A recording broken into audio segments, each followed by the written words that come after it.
Good morning! Morning, kagigising lang namin. Visit. AJ with us. Ha? Ayun. So, diba last night nga, sabi ko mag-flip top kami ni Mela. Utang na. So nga lang, hindi natuloy. Kasi nga, antok na siya.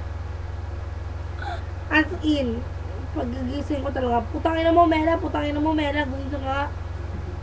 Ganun.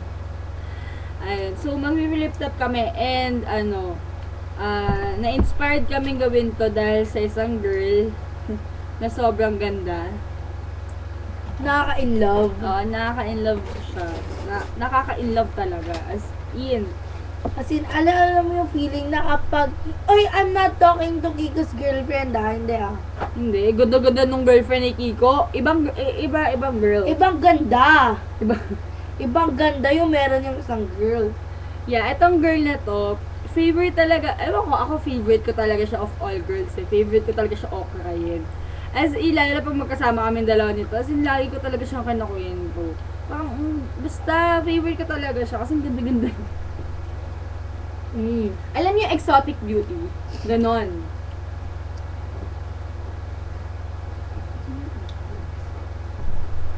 Kapal mo? I don't know. Wala. Oo nga. Yun.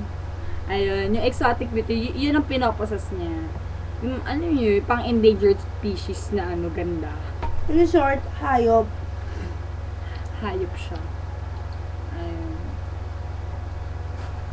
So yun, go Mela. Take the ako. floor. Own it. Grab it. Ayun. Para kay girl. Gusto ko sabihin yung code name mo. Go! Ayun. Girl. Girl na lang Para kang Tetris. Ang sarap mong laruin. Gamit bola ng basketball, ang sarap mong batuhin. Hindi ko nga alam kung ano nagustuhan niya sa'yo. Please, umamin ka na, alam ko hindi ka tao. Ayun, ikaw na. Ang sama mo! Kasi ako hindi ako marunong gumawa ng flip top, as in, never in my whole life I did flip top. Tapos, ito nga yung segment namin ng mga, ito nga yung segment namin ng mukha kaming mga tanga. Kasi, mismong kami yung gumawa. Yeah, original. Yeah. Sinulat, amin namin sinulat, pero original namin. Oo. Siyempre, di ba, kailangan paghandaan tong segment na to. Yes, of course. Ay, nakakatama. We still have so many things to do. Kasi nga, New Year. Yeah, New Year. So, papasensya. Kasahin ko lahat. Ikaw. Tangin na. Wait, ito. Kasi talaga ito, babasahin mo. Ang galing mo magsalita, kulang naman sa gawa. Kaya pag dumating sa libugan, sa SOP at OSOT siya umaasa. Masakit aminin, lalo na kapag totoo. Pero dapat mong tanggapin. Laruan lang ang trato niya sa'yo. Wow! Huwag ka sanang magalit sa sasabihin ko.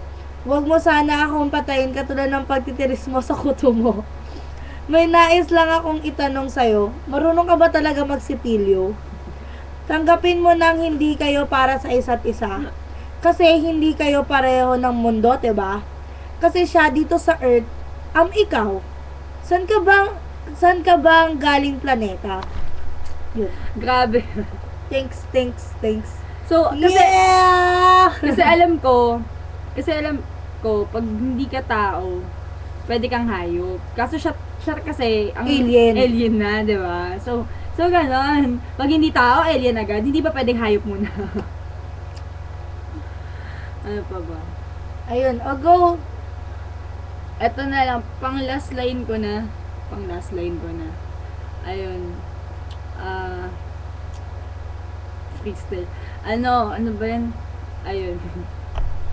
Teka, natatawa na naman ako. Ayun. At sa lahat ng aking mga banat, ayan, tingnan nyo si girl, kilay niyan laging nakaangat. As in, literal na nakaangat.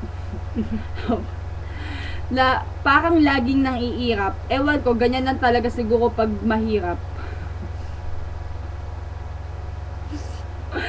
Wala nang makain, mukhang uling. Tumataba lang dahil sa nahihigop niyang hangin. Alam ko, wala ako sa posisyon para manlait. Pero please, hindi ko na kasalanan kung pinanganak kang pangit. Wow!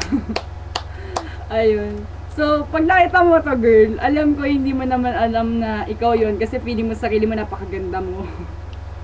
Alam ko hindi mo mahalata, pero ikaw talaga yon. Ayoko sabihin kasi pag sinabi ko, baka sabihin ng boyfriend niya na ex ko. Pag sabihin ng boyfriend niya na ex ko at ex din niya, bitter kami. Pero hindi kami bitter, alam mo yon. Kasi tuwang-tuwa lang talaga kami sa girlfriend mo. Kasi mukha siyang clown! Alam mo, minsan talaga, alam mo yung feeling na down ako, tapos ang sad-sad ko. Tapos pag nakita ko yung picture niya, natatawa na lang ako.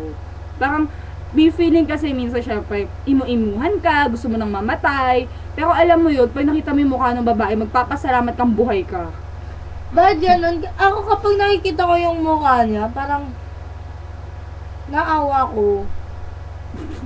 Wala lang. Kasi alam mo yung feeling na siguro buong buhay niya, wala siya natatanggap kundi maltrato, no?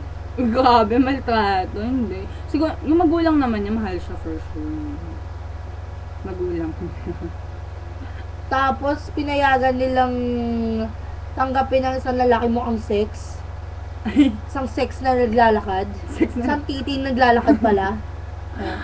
Ay, Ako lang, chupain niyo ako. Bad trip eh. Ayun. So, yun lang yung segment namin. Bye-bye. Say bye-bye to AJ. AJ as in Adrian Jean. Ay, hindi mo pwede sabihin yun. Hindi. Ay, hindi ba? Hindi kasi yung Adrian na yung friend lang naman niya. Binigyan lang naman siya nun. Ayan. Bye-bye!